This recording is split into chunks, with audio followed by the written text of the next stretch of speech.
Dalam nama Bapa dan Putra dan Roh Kudus. Amin.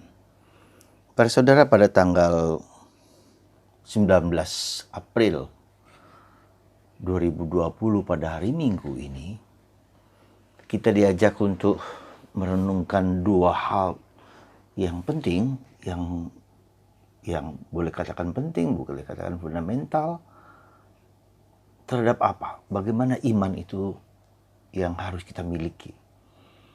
Dan yang kedua, minggu kedua dari Paskah ini kita diajak untuk merenungkan tentang kerahiman ilahi, kerahiman Tuhan. Dalam bacaan Injil hari ini kita dikisahkan tentang bagaimana Thomas yang tidak datang ke perjamuan para murid pada hari Minggu, pada hari pertama dari minggu itu, dan Thomas tidak ada. Dan ketika para rasul mengatakan kami telah melihat Tuhan, kami telah bertemu dengan Yesus yang bangkit, tetapi Thomas mengatakan, sebelum aku mencucukkan jariku ke luka-luka Yesus, maka aku tidak akan percaya. Minggu kemudian pada hari ke-8, berarti hari Minggu. Jadi hari ke-8 hitungan bagi orang Yahudi adalah hari Minggu itu hari pertama. Jadi kalau hari ke-8 berarti hari Minggu. Yesus datang dan Thomas ada. Lalu disitulah Thomas mengatakan, ya Tuhan dan Allahku. Saudaraku yang terkasih dalam Kristus, kenapa saya katakan ini fundamental? Karena berkaitan dengan iman kita. Berkaitan dengan pertumbuhan perkembangan iman kita. Kita bersyukur bahwa Thomas datang memberikan contoh.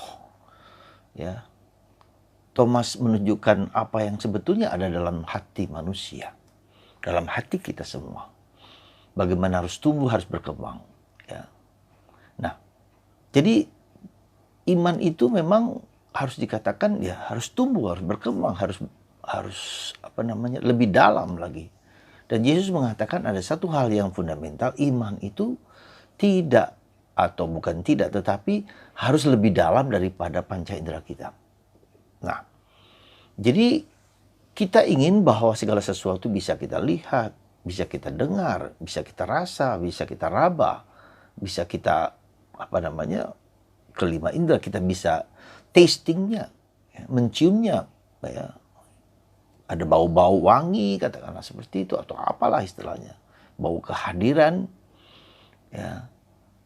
Ada yang kita lihat, dan itu sangat manusiawi dan sangat natural, sangat alami ya. Ketika kita bergaul dengan realitas kehidupan kita, kita harus menggunakan panca indera, menggunakan kemampuan untuk berpikir, menggunakan kemampuan untuk melihat, untuk mendengar. Ya. Karena apa yang kita alami dengan panca indera itu masuk di dalam pikiran kita, masuk dalam perasaan kita, masuk dalam knowledge kita, dalam pengetahuan. Ya. Kita mulai dari dulu penglihatan sejauh mana orang itu mendalam atau tidak, sejauh dia menggunakan segala daya kemampuan panca inderanya itu untuk masuk ke dalam. Nah, jadi yang dimaksudkan bahwa kita pertama-tama memang harus menggunakan panca indera kita. Harus. Dalam pertumbuhan iman harus. Ya. Itulah yang dalam bahasa kita disebut meditasi. Kita menggunakan berpikir, kita bertanya, kita merasa, kita ragu-ragu, kita cemas, kita gelisah, kita apa. Itu semua adalah anugerah yang Tuhan berikan kepada kita. Yang natural, yang alami ya, gitu loh. Jadi itu yang memang harus masuk. Ya. Maka ketika orang mempunyai pikiran yang aneh-aneh tentang coronavirus kah, bahwa ini adalah tentara Allah kah, bermacam-macam tafsiran-tafsiran yang aneh-aneh tentang coronavirus yang kita lihat dalam media sosial ya. Nah, jadi itu semua memang tetap perlu gitu loh. Kita harus kritis, kita harus juga bertanya, kita harus juga mempertanyakan, kita juga belajar untuk diam. Nah, disitulah saudaraku yang terkasih, ya. Tahapan pertama itu memang harus begitu, ya, harus tumbuh berkembang. Maka kita harus masuk kepada tahapan yang lebih dalam daripada itu. Harus masuk ke dalam melampaui indera kita. Lalu kita harus masuk lagi kepada indera batinia. Jadi bukan lagi indera fisik tapi indera batinia. Ya. kemampuan untuk mendengar secara batinia, kemampuan untuk melihat secara batinia, kemampuan untuk merasakan, untuk mencium secara batinia. Nah, itulah yang sebetulnya diminta oleh Yesus, bukan lagi melihat secara fisik. Berapa banyak orang yang melihat Yesus pada zamannya? Melihat dengan mata iman. Apakah mereka yang kemudian percaya pada Yesus? Belum tentu. Ya. Panca indera batinia tetap penting dan perlu, tetapi kita harus masuk, go beyond, melampaui. Ya, itulah yang kita sebut dengan iman. Itu yang kita sebut dengan keutamaan teologal, iman, harapan, dan kasih. Ya. Nah, Yesus mengatakan, Thomas, engkau percaya padaku karena melihat aku. Berbahagialah orang yang tidak melihat, namun percaya. Nah, tahapan kedua inilah yang kita sebut dengan kontemplatio. Ya. Jadi, masuk ke dalam, bukan lagi dalam kacamataku, fokus kepada diriku, tetapi kontemplasi berfokus pada Yesus, pada Allah. Dia menyatakan diri kepada kita. Ya. Maka kalau kita perhatikan seluruh teks Injil, itu lebih kepada Allah yang berinisiatif. Ketika penampakan Yesus kepada Maria Magdalena, kepada para rasul, Tuhan yang menyatakan diri dulu kepada kita. Lalu para rasul mengatakan, itu Tuhan. Mengapa Maria Magdalena tidak mengenal Yesus? Karena ada selubung yang tidak bisa dilakukan oleh manusia. Ini adalah intervensi Tuhan. Dan inilah anugerah. Inilah yang disebut anugerah ilahi.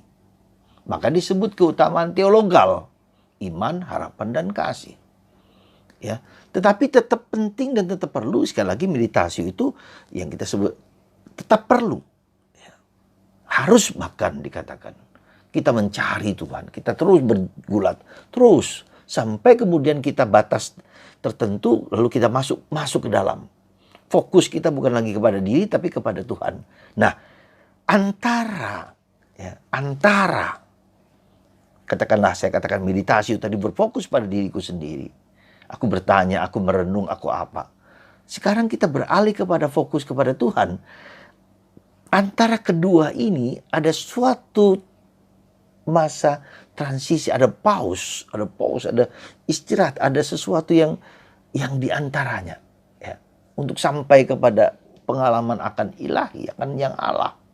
Pengalaman akan kebangkitan itu pengalaman akan Allah, akan kebangkitan. Yang Tuhan curahkan kepada kita berkat, dalam tanda petik, antara kerjasama antara aku dengan Tuhan untuk mencari Tuhan. Maka Paulus mengatakan, ya, carilah Tuhan, carilah perkara-perkara yang di atas. Nah, supaya Paskah itu menjadi sesuatu yang konkret, yang jelas bagi Anda, bagi kita semua, maka disinilah, saudaraku terkasih, disinilah kita lihat. Ya, kita lihat disinilah apa yang harus kita lakukan gitu loh. Supaya kita mengalami Yesus yang bangkit. Ya, supaya kita setiap waktu tidak hanya sekedar setiap tahun merayakan Paskah gitu loh. Tetapi suatu perjuangan mulai dari sekarang, mulai dari waktu ini, 40 hari ini, kita lihat fokus, kita berusaha, berjuang terus menerus. Tuhan yang telah memberikan seluruh dirinya kepada kita. Ya, seluruh dirinya kepada kita. Dan supaya kita mengalami itu. Tuhan memberikan curah. Karena itu hak Tuhan untuk memberikan curahan rahmat kebangkitan itu kepada manusia. Tidak semua orang mendapat. Karena itu hak Tuhan untuk memberikan. Tapi kita bisa mohon, bisa mencari, bisa merindukan, mendambakan. Supaya terjadi seperti yang dialami oleh Maria Magdalena. Dialami oleh para rasul. Dialami oleh orang-orang kudus, orang-orang tertentu yang mengalami Allah. Nah, untuk itu maka kita harus titik juangnya di mana? Kalau mau jujur saya katakan, secara Karmelit, Anda, kita semua harus diam. Harus hening. Ya, harus masuk, membiarkan, mengizinkan mengizinkan diri kita sendiri untuk diam. Ya, untuk masuk ke dalam. Untuk ya katakanlah untuk diam, untuk hening. Ya. Dan berdialog dengan Tuhan. Dan dalam diam dan hening itulah kita dipanggil untuk merenungkan hukum Tuhan siang dan malam. Artinya merenungkan itu ya tidak berarti kita kan kerja, kita melakukan apapun juga. Benar. Ya, bukan berarti kita meninggalkan pekerjaan kita duduk diam. Tidak, dalam kehidupan kita sendiri, dalam apapun juga kita sendiri, kita berusaha untuk mencari Tuhan. Entah Anda sebagai ibu, entah Anda sebagai bapak, entah Anda sebagai pekerja, apapun juga yang kita jalani setiap hari itu, tujuannya adalah untuk mencari kehendak Tuhan, untuk bergaul akrab dengan Tuhan, untuk berdialog dengan Tuhan, untuk hati kita tetap mencari gitu loh. Hati yang merindu kepada Allah. Ya, meskipun kita semua bekerja seperti biasa, sebagai ibu, sebagai bapak, tapi hatiku rindu kepada Allah. Jiwaku rindu kepada Tuhan. Nah, itulah saudaraku yang terkasih. Jadi iman, harapan, dan kasih. Kalau kita mengatakan ya, iman. Jadi dua hal ini tetap penting. Meditatio, berpikir-pikir dengan sabda Allah, ya, dengan doa rosario, dengan devosi kerahiman ilahi. Nah, hari ini kita merayakan devosi kerahiman ilahi. Tempatnya di mana? Ya. Dalam pencarian itulah ya, kita mencari, kita merasakan, kita melihat devosi ini dihadirkan di gereja, dihadirkan dalam gereja universal oleh Santa Faustina bersama Paus Yohanes Paulus II untuk mempersiapkan zaman akhir menurut kisah yang dikatakan demikian. Yaitu apa? Supaya kita percaya akan kerahiman Tuhan seperti lautan luas, seperti cahatinya yang memancar kemana-mana. Kita percaya pada itu gitu loh. Percaya kepada kebaikan kerahiman Tuhan yang luar biasa. Ya. Yakin, nah, jadi ketika kita hening tadi itu, kita mulai mengagumi gitu loh, mengagumi Tuhan yang begitu luar biasa itu loh, maksudnya. Ya. Tuhan yang begitu mulia, Tuhan yang begitu jaya itu yang harus kita kagum, kita luar biasa Tuhan itu. Kita menikmati, katakanlah enjoy, ya, wonder of wonder, mengagumi Tuhan. Nah, disitulah ketika kita kagum, ketika kita bersujud, hanya tunduk, hanya menyembah, nggak bisa apa-apa. Ya Tuhan lah, Tuhan yang memancarkan cahaya sinar ke seluruh dunia. Ya, jadi hal ini perlu kita lakukan. Saya pribadi, devosi kerahiman ilahi ini adalah devosi yang paling tidak saya sukai puluhan tahun yang lalu. Ketika saya mulai mengenal devosi ini, saya bilang doa ini terlalu panjang, terlalu ribet gitu loh. Bahkan ya boleh dikatakan, katakanlah seperti itu ya. Terlalu ribet, panjang lagi dan lama. Saya tidak suka. Tetapi 3-4 tahun yang lalu, saya mulai terkesan dengan devosi ini. Karena apa? Kata darah. Dalam kitab suci kita diselamatkan oleh darah Yesus. Oleh air dan darah Kristus yang memancar dari hati kudus Yesus, yang memancar dari derita Yesus, yang memancar dari, sebetulnya darah dan air itu melambangkan seluruh hidup Yesus, tapi dengan curahkan darah gitu loh. Ya kita tahu mungkin dalam hidup spiritual orang penting peranan darah dalam kehidupan seseorang, ya, dalam kehidupan spiritual seseorang. Ketika orang memasuki hidup batin yang dalam. Nah, ketika itulah saya mulai terkesan. Ketika itulah saya mulai merasakan, mulai mendoakan doa jam 3 siang. Ya. Bahkan kalau mau jujur, ya, doa novena kerahiman ilahi. Ya. 3-4 tahun yang lalu sudah saya mulai, sampai sekarang tetap saya jalani. 9 novena itu terus saya jalani. Dari 1 ke 2, saya tidak boleh salah. 9 kembali lagi ke 1, 3-4 tahun lalu sampai sekarang.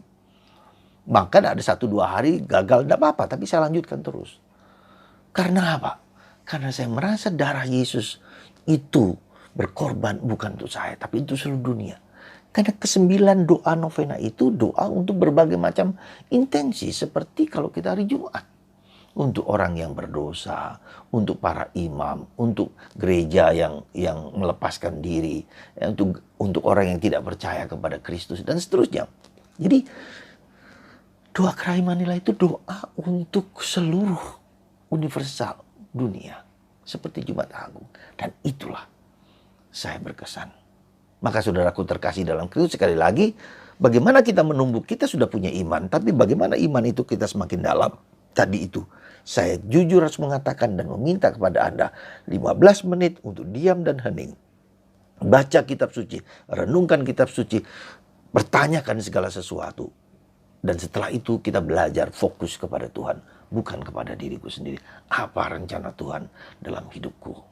Dan yang kedua, namanya devosi, bisa Anda devosi atau tidak itu terserah. Tapi devosi itu adalah suatu cara bentuk di mana iman kita ditumbuhkan, dikuatkan. Entah panas, entah dingin, entah suka atau tidak suka, tetap kita jalankan. Maka kenapa jam 3? Kenapa? Itu adalah supaya kita terus menerus gitu loh. Ya nggak peduli apapun juga jam-jam itu, sehingga melatih kita untuk terus setia kepada apa janji kita kepada Tuhan.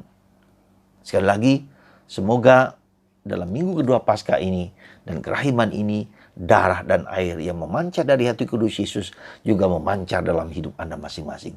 Sengaja saya fokuskan kepada hati Yesus, kerahiman ilahi, bukan kepada wajah saya, supaya Anda tahu, Anda mengerti, itulah darah yang memancar, sinar yang memancar dari hati Yesus itu memancar kepada Anda dan memberikan rahmat kepada Anda. Semoga Anda dikuatkan, diteguhkan. Bagi Anda yang sakit, disembuhkan oleh darah dan air dari hati Yesus, dari luka-luka Yesus untuk Anda. Anda disembuhkan dalam kuasanya, dalam nama Bapa dan Putra dan Roh Kudus. Amin.